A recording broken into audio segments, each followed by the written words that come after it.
Yeah. It's the commissioner. You already know which time it is. It's the commissioner's recap. Let's go.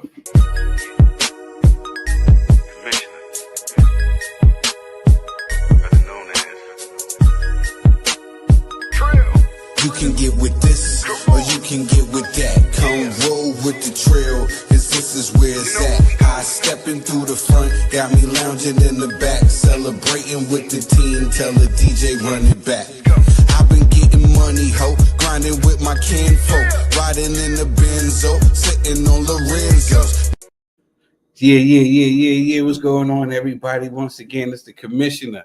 You already know it's the commissioner's recap, and I'm the host, Rae Trilogy. You are locked in with another dope episode, man. It's a lot going on, and there was a lot going on this weekend. But before we get started, let's have a word from. Matter of fact, we gotta pay the bills.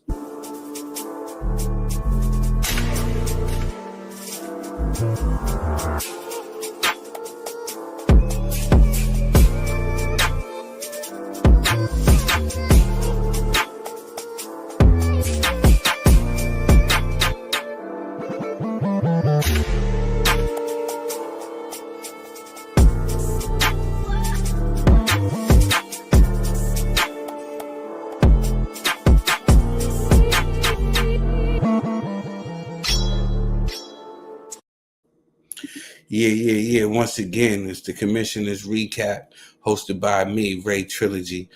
Thank you for tuning in for another episode of the commissioner's recap. It's a little later than what I normally do the show. I had a lot going on.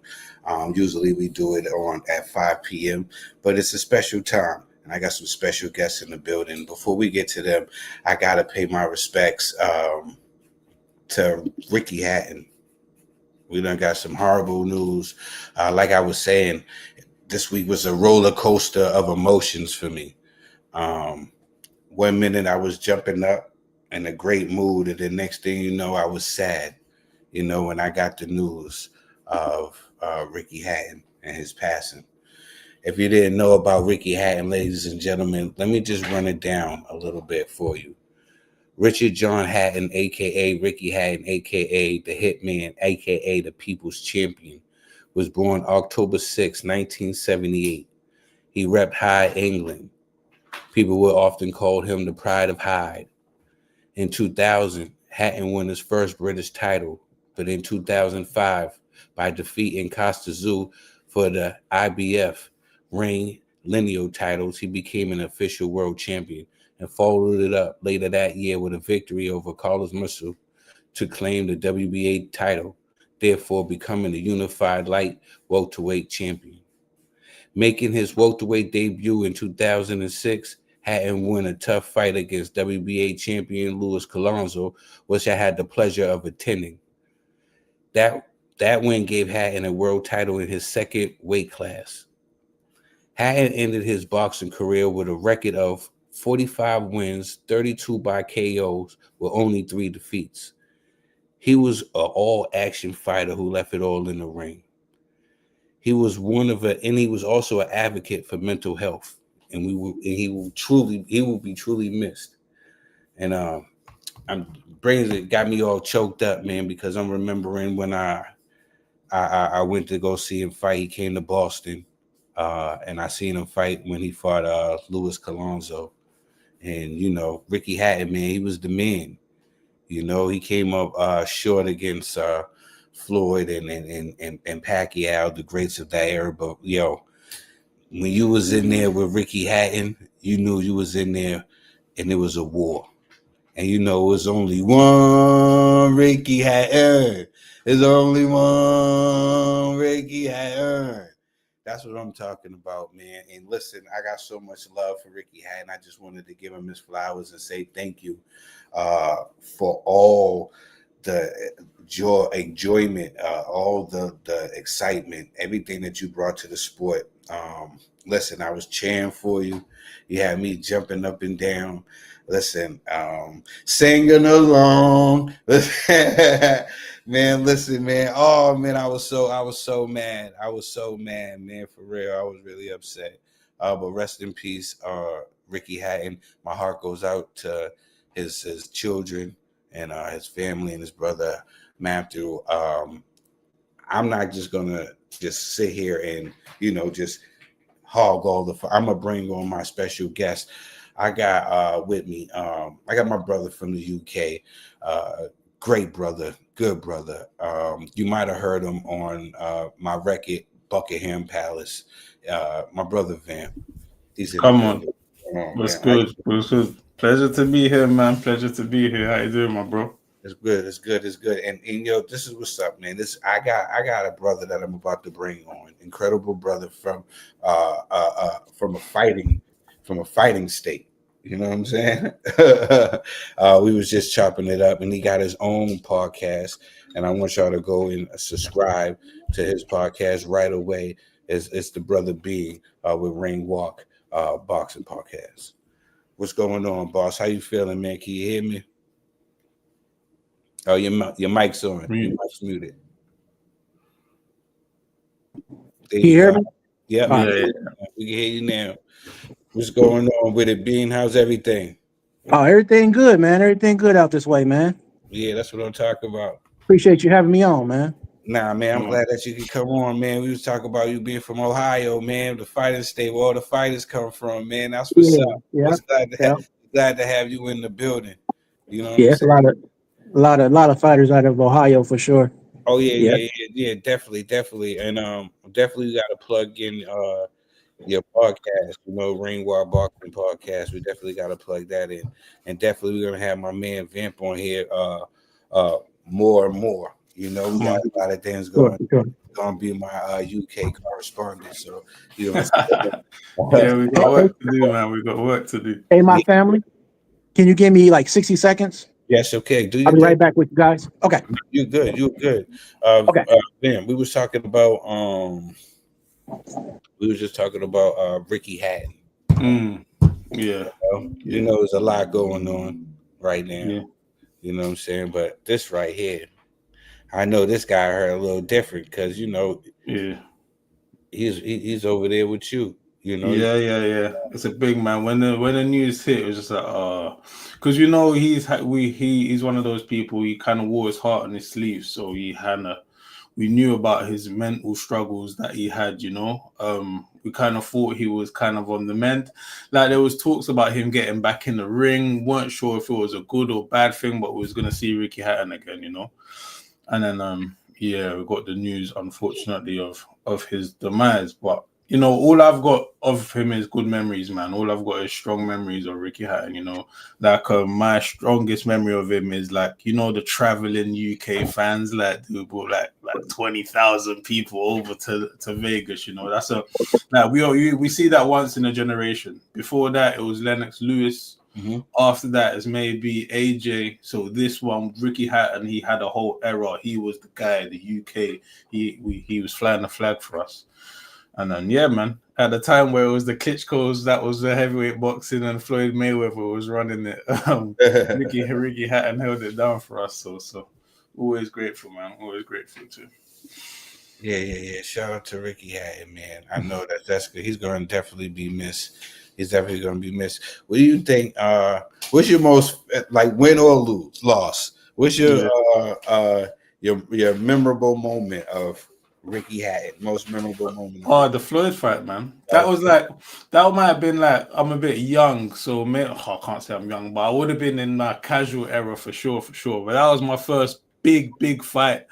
Before that, it was Lennox Lewis, Mike Tyson. And then you kind of just sleep on it to whatever. And then there's a big fight, UK versus US. We're going over there to get this guy that and that got me into Floyd. That was my big introduction to Floyd, if I'm honest. Mm-hmm. I don't know if he was a superstar in America before that. Yeah, he was. Right. But I think I'm pretty sure he crossed over to our side after that fight, because a lot of us really clocked onto Floyd. He was wearing a Man United shirt to piss off Ricky Hatton. Ricky Hatton's a Man City fan. I don't know if you're into if you know the football. So it was this guy's a, so he put Floyd on for us quite a bit, man, quite a bit. Nah, that was a good fight. I remember that fight well. Ricky owned Floyd in the press conferences. Yeah, you know what I'm saying? Yeah. That was one thing that we all remember. It was Really? He owned Floyd in the press conferences. I'm gonna play a little clip. Yeah, let's hear it, bro. Let's hear it. I think I Yeah. know what you're gonna say, what you're gonna show as well. I was just going through. I said I remember I seen something. I was on X and I seen that somebody had put something up. And I'm gonna see if y'all can hear it. Probably not. You know how these things be working sometimes. Yeah. I bet I know what you're saying as well. But yeah, he was giving Floyd all he can handle. You know what I'm saying? Well, yeah, that's why I thought we thought he was gonna win. Yeah, he wasn't holding no punches back. He wasn't holding no punches back.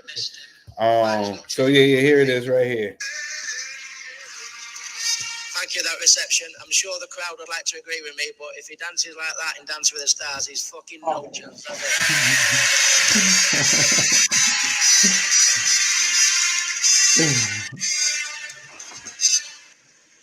Talking about my ass all week, kicking my ass, whooping my ass. I think there's something wrong with,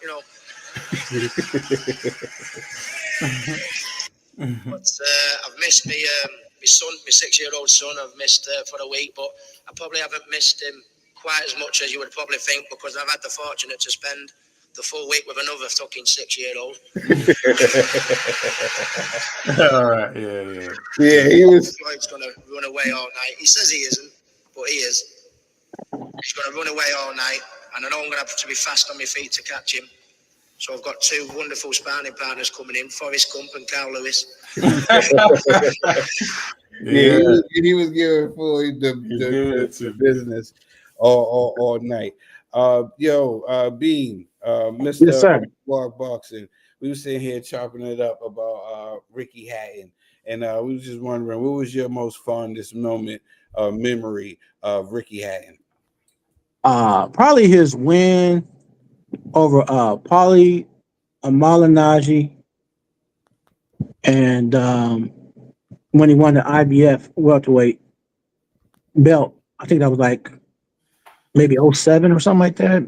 Yeah, we were just talking 05, about 2005, something like that. Yeah. Excuse me.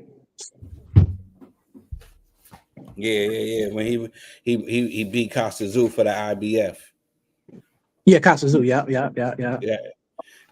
Shout out to him. I think I gotta say one of my most memorable moments was when he came to Boston, just because I was able to attend that fight and I was there with my boxing bros, and it was all love, man, and it was a wonderful night. We was rowdy.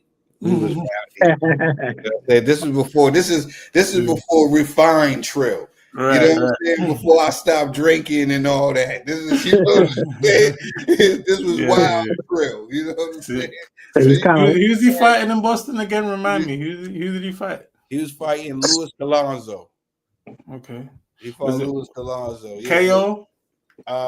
No, it went the distance, but he did drop Alonso. Yeah. Alonso fought hard, even though I couldn't see past Ricky Hatton, because Ricky Hatton was my dog. You know what I'm saying?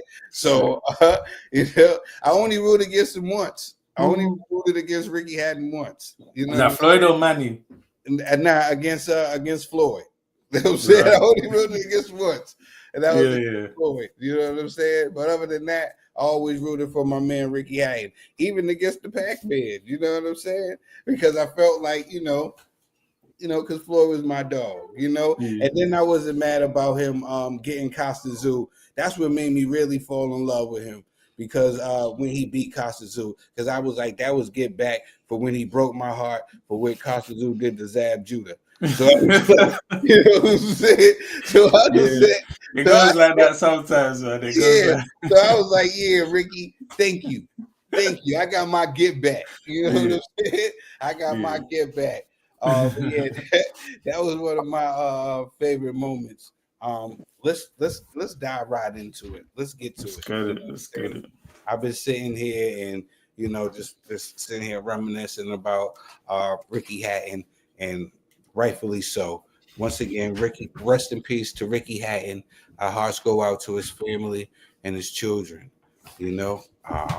Definitely. Now let's talk about it.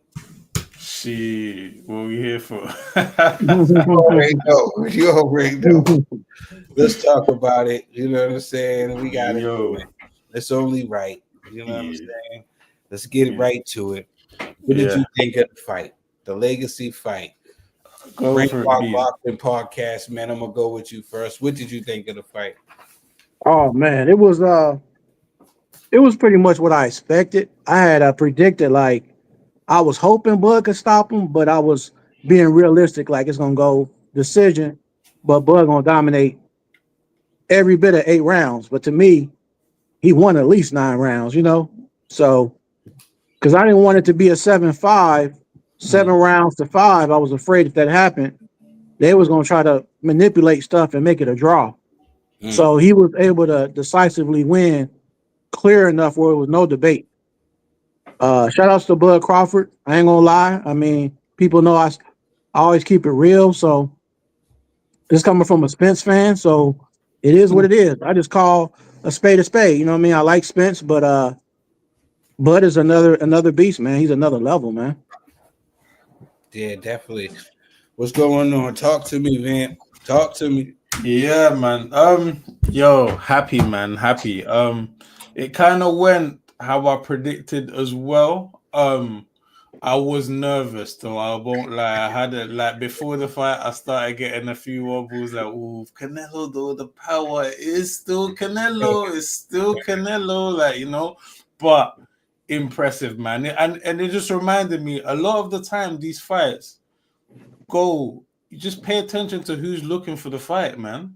Who's looking for the fight? It usually goes that way. Crawford had a clear plan for this guy for a while. Facts. Like, I don't know how long it sunk in his brain, but for a while you could see there was a clear plan for. And when you realize that, hold on, he went to 168 and then there's no rehydration, he's just going straight for it. I was like, okay, there's something he knows that we don't.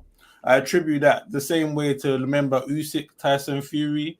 For so long, Usyk's looking for that fight. Usually, these two fighters know something that we don't, in my opinion. So I think we just saw it play out in those exchanges, the speed, when he's just taking his power. After a while, you saw, yeah, Canelo, he's in hell, man. He don't stand a chance at the moment. But Crawford's time. Yeah, Crawford definitely seen something. He said he's seen something. I'll get to that. But as far as with the fight, how I felt about the fight, I was surprised, but I wasn't surprised. I did go for Canelo. I said I believe, because I'm old school. You know, I look young, but I'm very old. You know what I'm saying? Yeah. So I'm old school, man, and I believe in weight classes for a reason. Right? Yeah. You know what I mean? I'm stuck in my ways, man. Sometimes you can't teach your old dog, right? So I'm always believing in weight classes for a reason. But I said to anybody that will listen on all these spaces or on this show, I said, if anybody can do it, Mr. Terrence Crawford can do it. He's rangy enough. He got the skills enough to do it. I just have never seen it done and be able to do that. And I said, if he does do that, we need to stop. Matter of fact, I'm gonna follow the bouncing ball, because me saying that is gonna lead to the next, one of the last questions that we got coming up. I hope it's what I think it is. Yeah. So I said he deserves all the credit. He deserves all the credit. You know what I'm saying? And I thought it was a great fight. And Bud said he's seen something, because alluding to what you said, Vin, Bud said he's seen something, right? And he said, and when they asked him, when they asked me the first time, I said, no, are you crazy? I'm not going up there to fight Canelo. Canelo's big. He said, but then after watching his last two performances, I said that he was slow. He said, I seen he was slowing down. I seen Canelo ain't the old Canelo of old. I can take that. Tril, can I add to that, bro? Can I add to that? Yeah, because also, if you pay attention to how that came about, Canelo at first was saying, nah, I don't want to fight Crawford. He's just going to run away. And then he was just like, oh, if I beat him, they're going to say he's too small, etc. And then he fought Madrimov. After he fought Madrimov, Canelo's tone started changing. He started coming around to the fight. Do you know what I'm saying? So I don't know where it kind of decided. But anyway, back to you. You know what I think it was? Yeah. You know what I'm saying? And that's where, they looked at it as like a legacy fight. And, Turkey out of sheep really got nothing but love for Terrence Crawford. You know what I'm saying? Yeah. And he really wanted Terrence Crawford has always been one of his favorites. So, he was trying to get him that opportunity. And, Canelo, like Canelo said, at first he didn't like it. He didn't like the fight because he feel like he'll get criticism like what he did with Charlo. But like TC said, you know what I'm saying? First he was thinking, but then he seen something in Canelo. Like people forget this. Well, we'll get into that too. I'm rushing ahead. Okay. But once again, I thought it was a wonderful night. I thought it was a wonderful night of boxing. And as far as the fight goes, I thought the fight was amazing. Win, lose, or draw. I don't care if you pick Saul or you pick Terrence to win the fight. I think us as boxing fans, we all won that night. We won Saturday. Even though I picked Canelo, I was cheering and I was going crazy for Bud. You know what I'm saying? Because I was excited to see a good fight. I like fighters, but I'm a fan of boxing. I was just talking now. I say that to everybody. Some people get upset with me when I say this. I say basketball is cool. Football is cool as well, but it's nothing like boxing because you don't play this. You don't play this sport. I say boxing is something that you can apply to life. Like, you know what I'm saying? Even just the rules, man. You can't hit the floor. If you hit the floor, you ain't lost. As long as you get back up, you still got a chance. It doesn't matter how you're doing in the fight. Until the bell goes, you can always still win. You can still win. You keep fighting. Like, that's boxing, bro. It's barely a sport. But if you can call it a sport, there's no sport like it, man. If it is, it's a gladiator sport. All the other sports are cute, but ain't nothing like boxing. You know what I'm saying? You try to tell about UFC and all of these things, and this is a lonely sport. These guys give it their all, and they're the only ones in there getting punched in the face. You know what I'm saying? So we got opinions and all this stuff like that, but these guys is the only one in there taking the punches. Moving right along. What's next for Crawford? Vamp, talk to me. What I want or I think he should do? Yeah, what's next? All right, because before the fight, I was just like, he must be trying to retire. Like, this must be a retirement fight. That's what I thought. But the way he delivered that job, hell no. So I'm just thinking, what does he do next? Like, if he really wants to continue the legacy, I don't know. Do you reckon if Benavidez could go back to 168, then do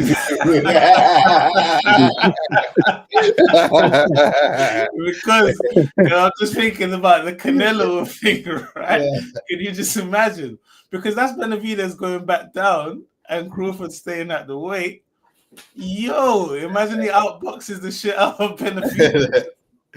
Because it's got to be something crazy. Like, it doesn't feel like Crawford's he's got time to do any side missions or anything. Like, it's got to be something we've got to keep saying, whoa, he's just on legacy missions now. That's what it seems like. So I don't that's my little fantasy fight. I know it won't happen though.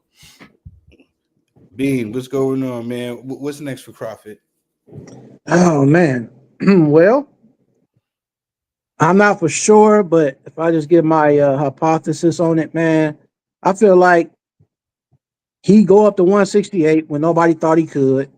Everybody kept saying you better have a tune-up fight at 168.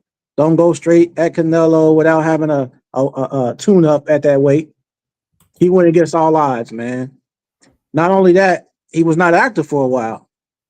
And to do what he did, man, just like I've never seen nobody do that in that position, like to be not active for so long, to go straight in with no warm up at that weight. Who does that? You know what I'm saying? But that just shows how special this man is.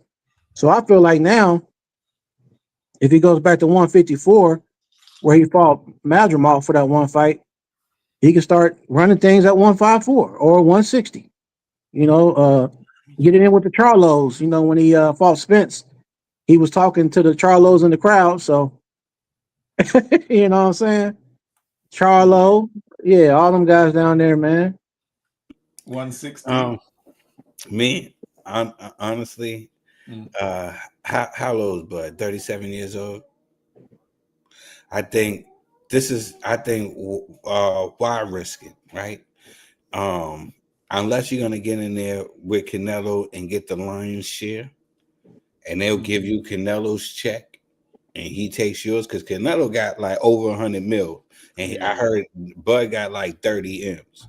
So if they can make the fight happen for a rematch, and Saul, is feeling like, yo, I can, you know what I'm saying? They could do a rematch, fine. If not, I want to see Crawford ride off in the sunset. That's what I would like to see from Terrence Crawford. That's just me.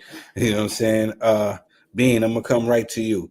Do you think? Because I said this on air, and I was about to go to this. I was saying this: if he beats Canelo, right, and now he becomes 3-time undisputed in 3 different weight classes, and he's champion in 5 different weight classes now, right? 135, 140, 154, and 168. You know what I'm saying? So you got 135, 140, 147, 154, now 168. He's a 5-time world champion in 5 different weight classes, and he's undisputed in 3. I said if he beats Saul Canelo Alvarez, we'll be talking about him, and we got to put him up there with the greats like Sugar Ray Robinson. Was I bugging, Bean? No, you're not bugging.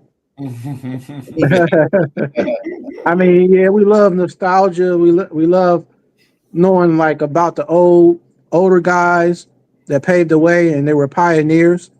My thing is, we got to respect them.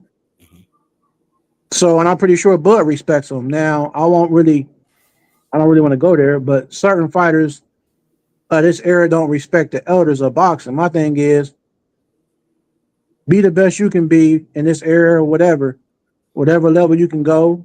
If you break in certain records or you're that top 5 or all-time great or whatever, still give props.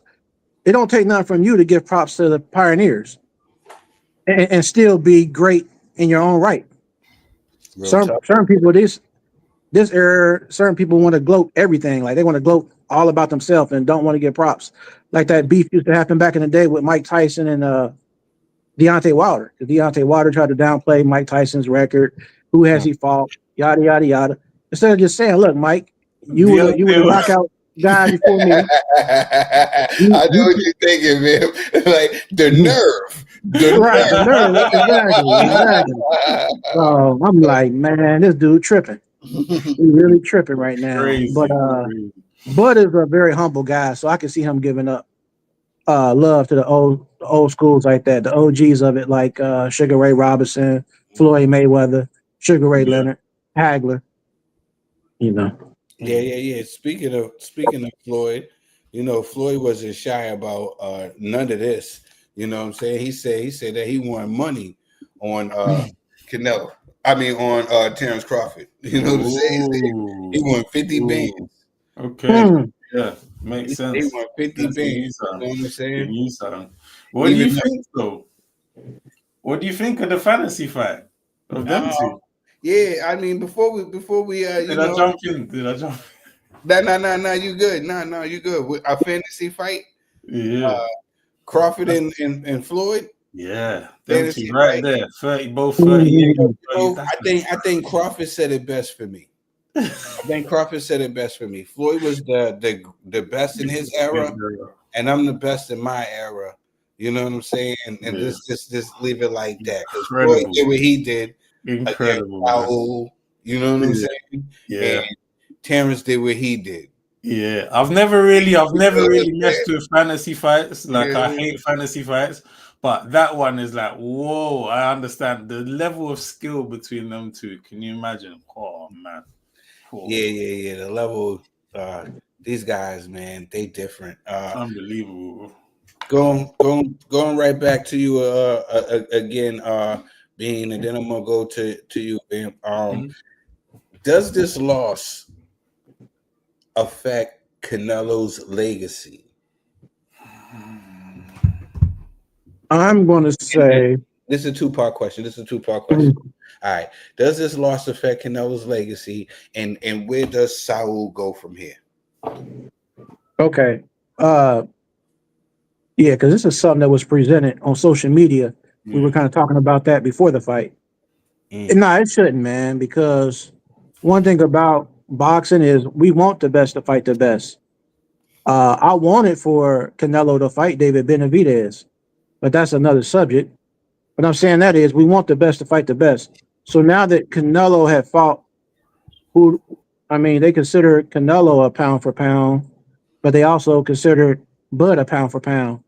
So you had these two guys that are the best at their craft, at what they do, and they both put it on the line. But Canelo stood more to lose in my eyes because he ran 168 all this time. He never lost at 168. He had all the belts, you know what I mean? So he stood more to lose. Yeah, because a lot of people were already saying, having Bud as an underdog, like he ain't gonna be able to handle the power, weight classes for a reason, all that kind of stuff, man. Mm-hmm. Mm-hmm. Yeah, definitely. That's the answer to the first part of your question. Yeah, that was definitely one of my concerns. Okay, then the second part of the question was, where does Saul go from here? From here, I'm gonna say respectfully, don't go near David Benavidez. I always thought that was a bad style matchup. I always felt like David's gonna have the leverage, the height. He walks around at probably 210, 200 pounds. He was always a big guy, so yeah, that's just dangerous. I would not want to see the outcome of them two. But right now I think he just needs to sit back and chill, maybe for not too long, but chill, with his family and just think it over and decide what he want to do from this point. Yeah. He's fought 60-something fights, so if he retired, 70 fights so far, right? Now, I could see at the same time he probably don't want to retire on a loss, but I feel like a rematch is only going to make Bud look better because I feel like once Bud learned his style and Bud felt the power and because Bud was like, he don't hit the hardest that I've ever fought. I don't know if he said it was Victor Postra or one of them guys hit harder. So now that he knows how his power feels, I think the second fight Bud would take more risk. He would take slightly more risk, and he might drop him or even stop him. So I don't know, man. It's just one of those situations. It's like, you know what I mean? Yeah. He had 68 belts. He done had 68 fights. And amateurs before that, you know what I mean? It's crazy. So, he's been fighting a long time, man. Definitely. He's been he turned pro at 15. Exactly, Vamp. Turned pro at 15. Now the questions to you, does the loss affect Canelo's legacy, and where does Canelo go from here, Vamp? So Canelo, at first I was just like, that's really affecting his legacy. It's more because of where Canelo was. Like, we have to give Canelo his respect. He flew the flag for boxing for a long time. He was the face of boxing pretty much. He was at the top of the game. He was doing things that we ain't really heard of. That he was a bit of a throwback fighter at the time, the way he was running through the division, where boxers was taking a year or 2 years to fight. He just fought like a whole division in 1 year, going through them, going up in weight, going up. He fought Kovalev. I think when he was fighting Bivol, which now we're learning about Bivol, but at the time we thought he could do something to Bivol, and we didn't know where Canelo was gonna stop. So like it's a bit, the Bivol thing was a bit of a mark on him just because how that went, and then Bivol was like, I'll come down to 168, and Canelo didn't really go that way. And then the Benavidez thing was a little bit of a thing as well. But I know that. I'm pretty sure. But it's more like changing how we perceive Canelo. Changing like he's not the monster that's going to destroy even light heavyweights. He's Canelo Alvarez. He's still a top boxer. He's still up there. He still looks like he can do something. He still looks like he can probably chill, just like Bean was saying. Probably wait a little bit. A belt comes up, try and get a belt back, and be a multi-timer. However many times he would have won a belts. Maybe that. So I don't think I'm not ready to write him off just yet. But I do feel like we have to like reposition how we put Canelo, because no one would have thought Crawford just cemented himself way above him now not way, it's hard to say way, but he put himself above him in the legacy books. Canelo, 4-time world champion, 4 different weight classes, 2-time undisputed champion. I don't think that this will affect his legacy at all as being one of the great Mexican fighters and being one of the great fighters in general. He was the face of boxing. He did hold it down for like a decade. It's been 7 years since Saul has held a title, you know? Yeah. He got one of the best resumes in boxing, and he's been doing it for a while. Yeah, he's 34 years old, but in boxing years, the boy's 60. Yeah. For real. He's been in there with everybody. I remember when I first seen him in there with Kermit Cintron. Do you believe what I'm saying? Kermit Cintron don't even fight anymore. Right. You see what I'm saying? You see what I'm talking about? This is who I'm talking about. And he's been fighting since he was 15. He has been in wars. Yeah. I remember everybody used to crap on Canelo, even with the Triple G, say he was afraid of him. He was afraid. He was every time you say he proved that there's no such thing as a boogeyman. He tried to go in there and say that he can box, and people had a problem with that. Even his own people shunned him and said, "What type of Mexican are you?" Then he went in there and he fought the way that they wanted him to fight, and he did that, and still having something to say after that. He did everything. So when people was talking about David Benavidez and fighting him, I never thought that Saul was afraid of. This is what he loves to do. He loves to fight. I felt like it was the disrespect. I said, don't fight him. See, this is one thing about boxing what people don't understand. This is this is prize fighting as well. Yeah. We're going to reward somebody for being disrespectful. There's ways you could go about saying you want to fight, saying, hey, listen, I think I could challenge myself. Other people was like, yo, I think I could beat him. I think I could. Nobody has ever. You got Charlos, you got Crawford, you got people that come from the hood where we come from. You know what I'm saying? Our environment. Nobody ever called them the P word or the B word. But you want me to give you some bread? You want to give you the biggest paycheck of your life after y'all came and disrespected me? No, stop. Yeah, right. And can I add to that? Sorry, Trill. That was my favorite thing as well about Canelo. The way he took the loss for me, it was like, oh yeah, bro. Legend, bro. That's my favorite thing about fighters, like that's my little smirk, Tyson Fury. He had no excuses, Canelo was just like, yeah, I couldn't work out the style. He's an elite fighter. That's it. It's okay. That's what made him even better. Yeah. That he was humble in defeat. Yeah. Racist in defeat. All my respect. You dig what I'm saying? Right. It was that was super dope. We talked about this Canelo Crawford. We could talk about it further, but we only got an hour to chop it up, right? Yeah. You know what I'm saying? And we're probably going to go over. You know what I'm saying? Shout out to iBoxing Hub. They let me do what I want to do here, man. Speaking of doing what I want to do, go everybody and download my new single now. Trill Fiki out right now. Go download it right now. It's hot, it's fire, it's crazy. My Transformation to Trill album is out now as well. We have Buckingham Palace on it with my brother Van. You already know. And he's going to be on this Commissioner's album. We got a lot going on. Other than the Canelo versus Crawford, what was your other favorite fight of the night? Mine was M. Billy. Yeah. They were like, I was nudging my homeboy because we had a fight party. It was probably like 25 deep. Mass people over there. And I'm nudging my homie like, look, bro, they going to war in the first round. And then mid rounds, I'm nudging him again, like, bro, they still got the same, energy. Like they going in, like, bro. And then that 9th and 10th round, they just going crazy. I'm like, bro, you don't see this often. That's like the old school Riddick Bowe Holyfield type fight, man. They was in there acting crazy. Yeah. Lester Martinez. Shout out to Lester Martinez, young warrior, undefeated fight for where's he from? Guatemala, right? Guatemala, yeah. Yeah, They said he Guatemala. was sparring with Crawford, right? For Crawford and them. Canelo. Yeah, this young man, to me, man, when I first seen that fight, I was like, it's too soon. It's too soon for that young man. I was so upset. I was so upset, man. I was like, I know you got to jump out these opportunities. And who knows what kind of bag Turkey gave him. You know what I'm saying?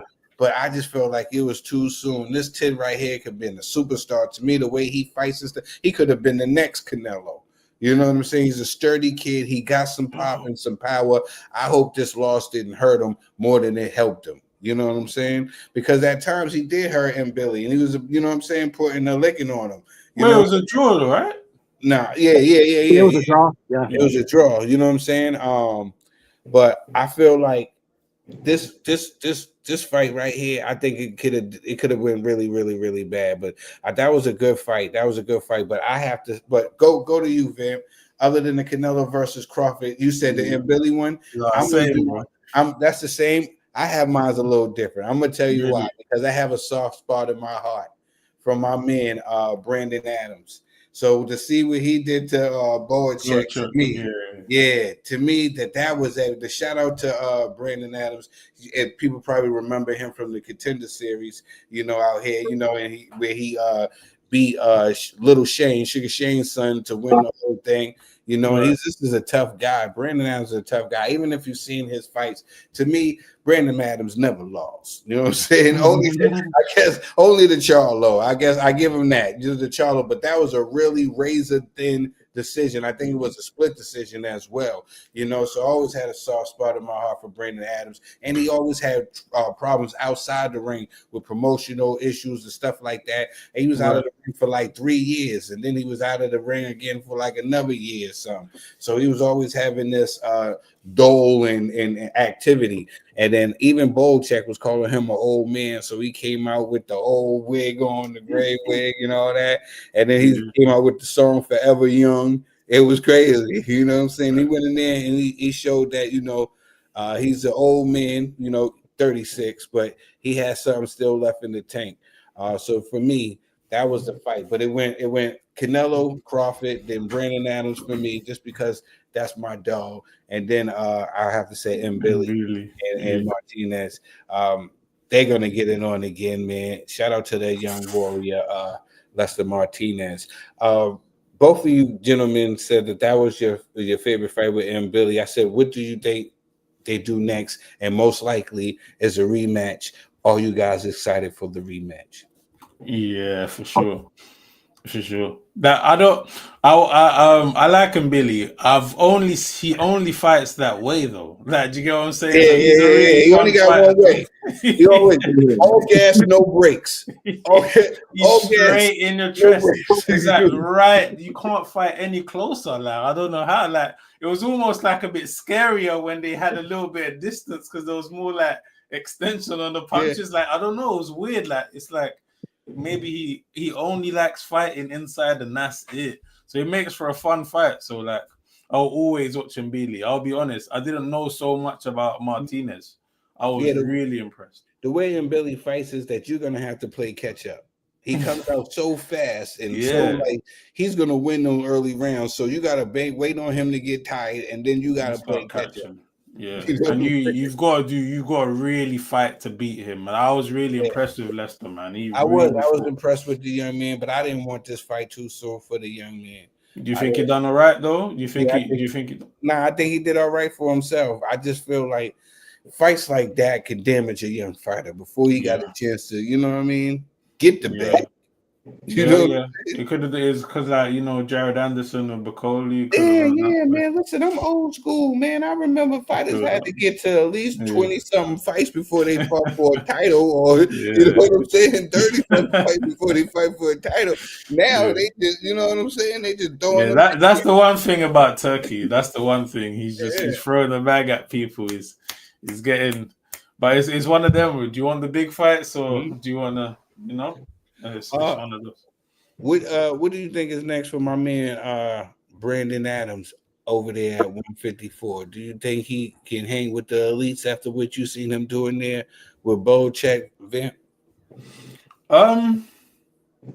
Yeah, but who remind me who's at 154? We got Fandora, you got Big guy.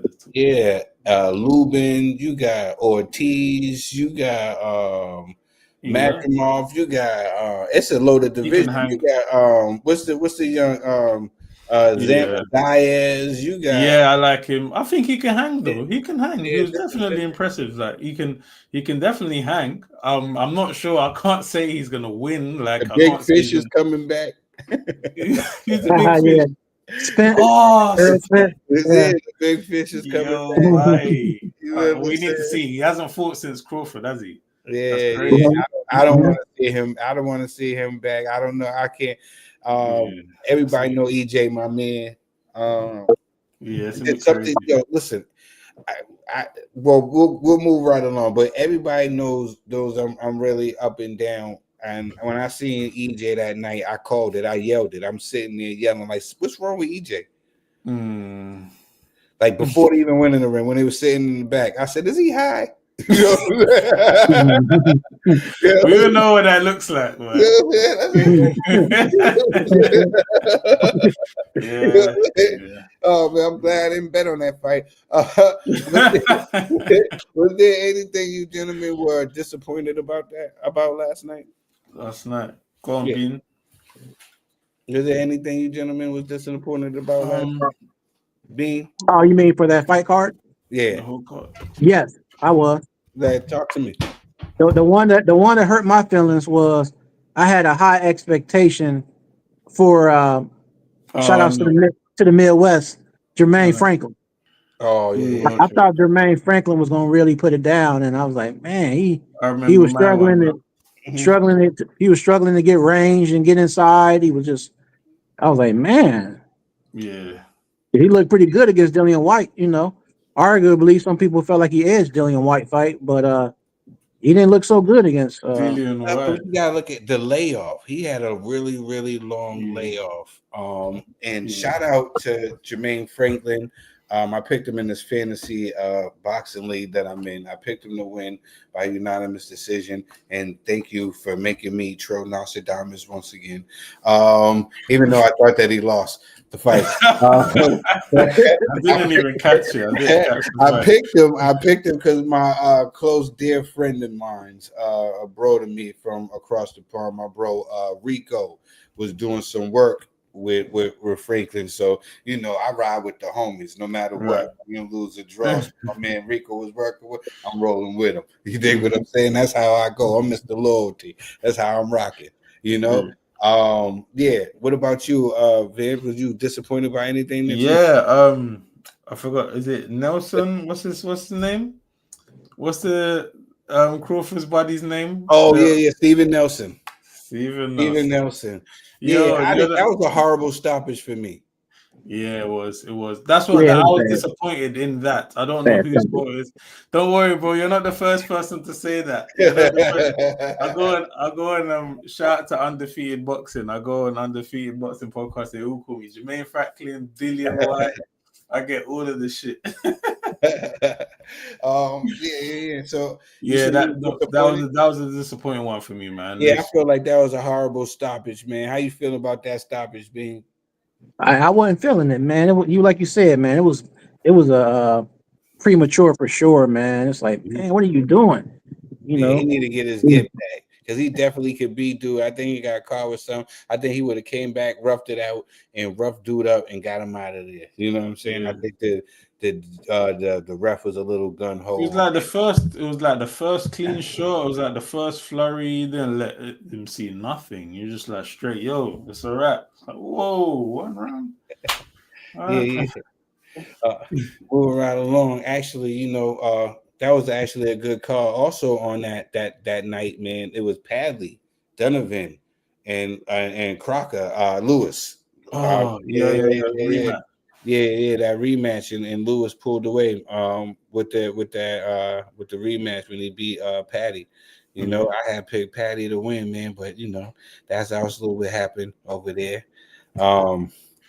Moving right along, man. After this wonderful week of boxing, the next big fight. What we got?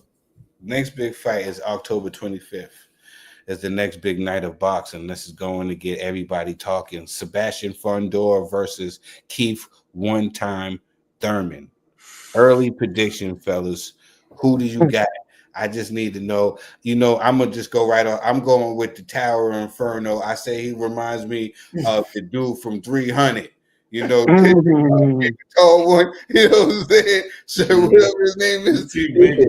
Yeah, I mean, he remind me of him from 300. You know what I'm saying? I think that this guy is dangerous. He got it long. If he learns how to keep that and keep the discipline and keep the distance and stuff like, man, he's gonna be a problem for anybody. He's a big, tall boy. He could be champion all the way up to the cruiserweight division. That's how tall that boy is.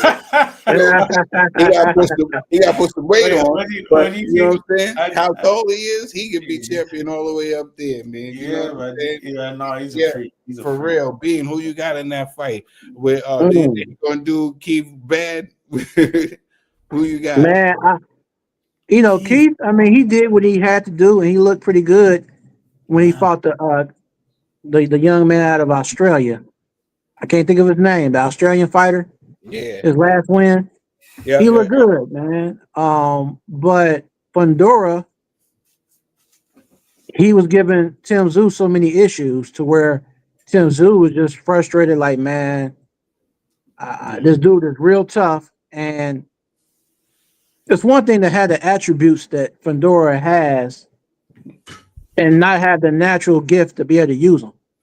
He's learning how to use that length he has, those long legs, to catch up to his opponent and close the distance. The long jab, he's learning how to use that reach, so people are struggling to even get beyond that end of that jab, man. So Keith Thurman's going to have a lot of complications trying to close the distance, trying to get in on the inside to get some work in the inside, mid-range or all that. You know what I mean? It's going to be hard just to get past the end of Fundora's jab, man. It's not impossible, but it's not going to be easy. It's going to be so hard, man. It's not going to be easy at all. The problem with Fundora is he likes to bang. He likes to bang too. And he the way he throws punches, it seems like it's just so effortless. It's like he's just swinging his just swinging. It's just effortlessly. He's tagging. He's busting guys up. He's busting faces up. When you're in the fight with this guy, you know you've been in the war. You know what I'm saying? Yeah, he just the dimensions alone, like suddenly he's one of them fighters, like suddenly the fight looks unfair. When he starts swinging his shit, bro, he's got ballistic missiles in his hands, bro. Like an octopus, like getting punched by an octopus. You're Street Fighter, you're fighting Yoga Flame, douse him, like he'll just strike you from wherever he is. Like, Facts. You ain't gonna be able to hit him, bro. Like, you know. That's crazy. That's crazy. Yeah. He is a problem, man. He is a problem. And like you know it's something crazy, right? Like he's a problem. And shout out to his sister Gabrielle Fundora, because she is a problem in her own right, and she is she's nice. Champion. She's better than him. I always call her, you know what I'm saying? You know, I used to pick on him. I used to pick on him and Dan Dubois. I said like their sisters were like the Cheryl Millers until they ran. You know what I'm saying? And see, like the sisters were way better. You know what I'm saying, than the brothers. But yeah, this Fundora kid, man, he is special. He is special. He's phenomenal. And I think that Keith Thurman this is it. This is it for Keith. I hope that he's getting compensated very well, you know. For this fight. Yeah, because this is gonna be bad. What he did listen, it was assault and battery what he did to Tim Tszyu. You know what I'm saying? Like, that was assault and battery in that ring. He beat that boy. You know what I'm saying? You know what I'm saying? When AB said, you know what I'm saying? He beat that boy. You know what I'm saying?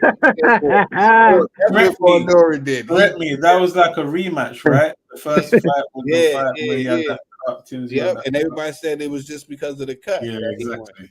He proved that no, it wasn't the cut. It was huge right here. That's what it was. You know what I'm saying? Yeah, On the same night, though, gonna be out there where you are, Vamp. You know what I'm saying? I believe it's gonna be in the O2 on that same night that I'm talking about, October 25th. Joseph Parker versus Fabio Wardley. Who you got in that fight? Talk to me. Who you got in that fight, Vamp? What a fight. I'll be honest, I got Parker. Yeah, my man JP. I like Fabio, man. He's such an exciting fighter. It's a little bit like the last two fights, we've not learned so much. It's a little bit narrative. So the last two fights was the rematch with Fraser Clark, where the way he damaged Fraser Clark was like, whoa. We didn't learn that much. It was just we saw the damage and it was like, whoa, like we saw that, you know. Anyway, we don't need to say too much, but that was in round one. And then the Hooney fight, oh good God, he was getting tagged the shit out of for so long. It was hard to watch at times. And like it was just like Hooney outboxed him on such a level that I've not really seen. It was almost like AI. Like as soon as like if you're a jab, like he knows how to come over the jab, he knows what to do when you throw your backhand. Like you're just getting tagged all day, and then one bow. So it just depends on how Fabio Wardley. If Fabio Wardley studies the fight, maybe you might think, wait, the 1 second that I took my head off the center line, I knocked him out. Because that's literally what happened. Like bow, and that's how Hooney got. It was a really fast count, guys. 1, 2, 3, 4, 5, 6, 7, 8. The fight's up. Like, you know, I feel like Hooney could have had a chance to get back up. But maybe if Wardley's learned from that, he might move around a little bit. But if we put some respect on Joseph Parker, seasoned champ, former heavyweight champ, he shut out Deontay Wilder. Say what we want to say, but he shut him out for 12 rounds. Zhang knows how to get through fights and win rounds. So I'm going Parker, man. I think it's pretty easy money. JP is my man. Bean, what do you got to say about this fight? Man, respect to both these gladiators, man, and I like their attitudes. They both seem like good dudes. I like the way Fab Wardley was conducting himself prior when he was supposed to initially fight Big Baby Miller. You know, Big Baby Miller came with that East Coast, you know, bad boy swag or whatever, and getting in his face and all that rah-rah. And Fab Wardley would just be like, hey, I ain't really tripping on all that. You ain't intimidating me. You know, we got to fight pretty much. You know, he was just real laid back about it. So with these guys here, the buildup might not be so great because they're laid back guys. Joseph Parker is very respectful. Fabio Wardley is very respectful. So it's not going to be probably a very intense. I think it's going to be a mutual respect between the two guys. But actually come fight night, you know, it's going to be like all in. It ain't going to be no like Mr. Nice Guy when they actually fight. You know what I mean? But I feel like Parker's definitely the more seasoned of the two. He just like he alluded to, your man's was saying how, look, he fought Zilly Zhang. And he said Zilly Zhang's a southpaw. So people have issues with southpaws. A lot of power. He's a big, giant guy. He was able to get up somehow with all the will. And the Rocky moment, like that Rocky moment where he get off the ground and Joseph Parker beats Zhang. He worked Deontay Wilder. Way back in the day, he fought AJ and Andy Ruiz in a tight fight, you know. A war with Dillian White when Dillian White was in his prime. So he's been there and done that on every level. Whereas, you know, Fabio Wardley has not been, he's never had that sink or swim moments. Whereas JP has, you know what I mean? Mm-hmm. So if his back is against a wall, or he gets in a compromised situation like Daniel Dubois, when things don't go your way, you know what I mean? I want to see how Fabio Wardley is going to react if he gets in deep waters, you know what I mean? Yeah, shout out to my man JP. He was my comeback fighter of the year. last year, because I felt like, listen, just like what Vin was talking about, the wins against Deontay Wilder, and y'all mentioned Big Bang Zhang and stuff like that. Even I go a step further, even with the Joe Joyce fight, I felt like he's the reason why Joe Joyce started losing after that. He put the dent in Joe Joyce. I feel like the reason what happened with him is that he got so tired from punching Joe Joyce. He was hitting Joe Joyce with everything but the kitchen sink. He got tired from punching Joe Joyce. To be honest, he said that he was sick and stuff. Yeah, that he probably got tired on top of punching them, getting on the juggernaut. You know what I'm saying? He was that Homer Simpson, a boxer, for an episode. Joe Joyce has never been the same after that fight with Joseph Parker. He started getting knocked out. Zhang was after that, right? Yep. Was after that. He wasn't the same. That he took the shield. He did all he did. I think he took the fight out of him, even though he lost the battle, but he won the war. You know what I'm saying? Get a rematch. You know what I'm saying? Yeah, if we could get that get back, man, that would be wonderful. This fight happening was for me, because I felt like he deserved a shot. If anybody deserves a shot against Alexander Usyk, it's my man JP. I don't want to see nobody in there with Alexander Usyk besides my man JP. JP is the only one that I feel like deserves a shot. If he can get past Worley, which I think he can, because Worley done showed his vulnerability in the last fight, and I don't think that Joseph Parker's too experienced, like you were saying, being the fall for any tricks that Woodley will probably have or oppose on him. And I think Joseph Parker gets through with that with flying colors, and hopefully he gets the shot for some big money with Turkey Al-Sheikh against Alexander Usyk. Even though I don't see nobody being Alexander Usyk but Alexander Usyk. That's just me. You know what I'm saying? What upcoming fights are you looking forward to before we get out of here? Bean, talk to me. What upcoming fights am I looking forward to? Yeah. Let me think. Let me look at my calendar. Trying to think. What's coming up? I know I'm gonna have you on the show more, but I just wanted to know, like off the top, like, you know, we got a lot of fights coming. We got, you know, a card coming in November. We got David Benavidez. I know Van about David. That's right. Yeah, David Benavidez and the dude out of UK, my guy. I like him too. Anthony Yard. Anthony Yardy. Yeah, Anthony Yardy. Lions in the camp. Yeah. So I'm looking forward to that.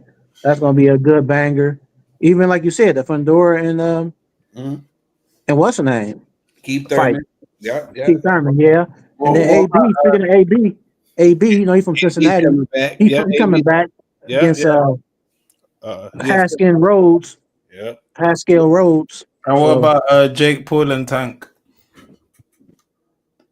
Like entertainment, I'll watch it. I mean, that's I'm talking about boxing matches. We got one coming in November 12th. That was going to be a huge card called the Ring 5, I believe it is, with Devin Haney, everybody, Brandon Norman, and all that. Yeah, that's going to be. Okay. That's going to be in November 22nd. That didn't come up. Coming up. When is that?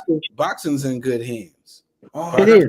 Oh, that's still for me. There's Conor Ben, Eubank Jr. rematch. Conor Ben, yeah. Yeah. Boxing's in good hands. You know what I'm saying? So we got a lot going on. A lot to talk about.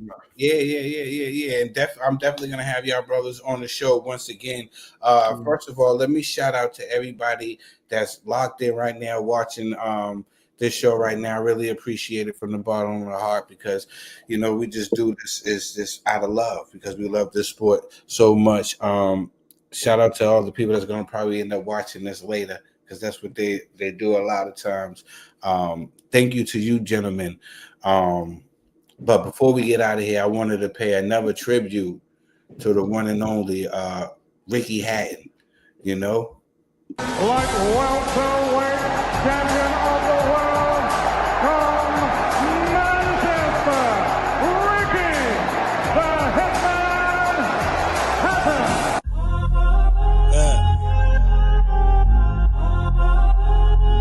She said, when the pop say you're gonna change,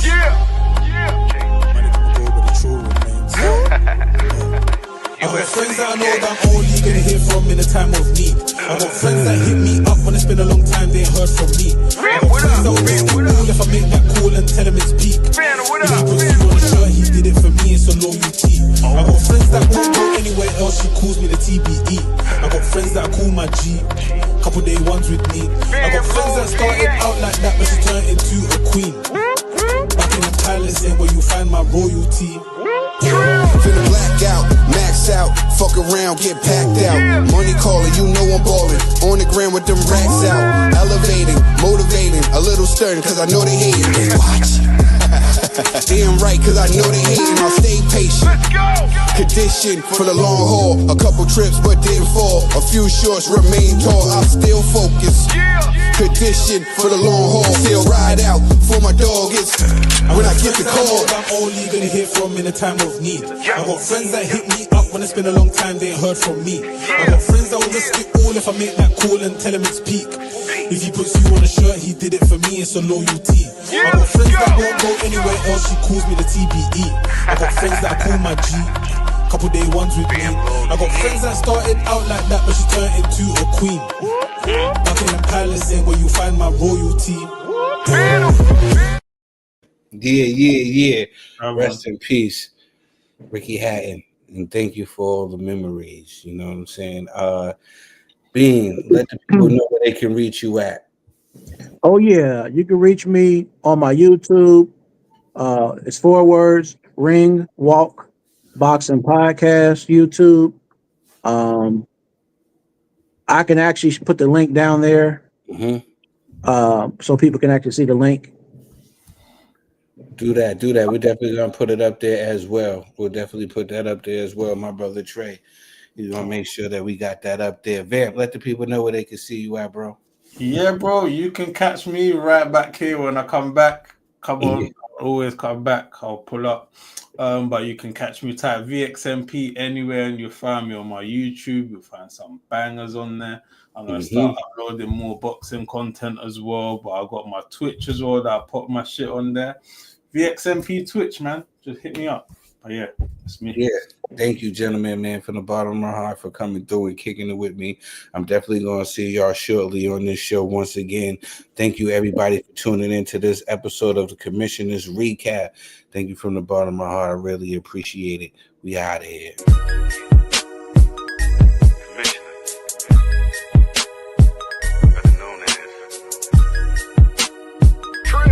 You can get with this, or you can get with that. Come roll with the Trill, cause this is where it's at. High stepping through the front, got me lounging in the back. Celebrating with the team, tell the DJ run it back.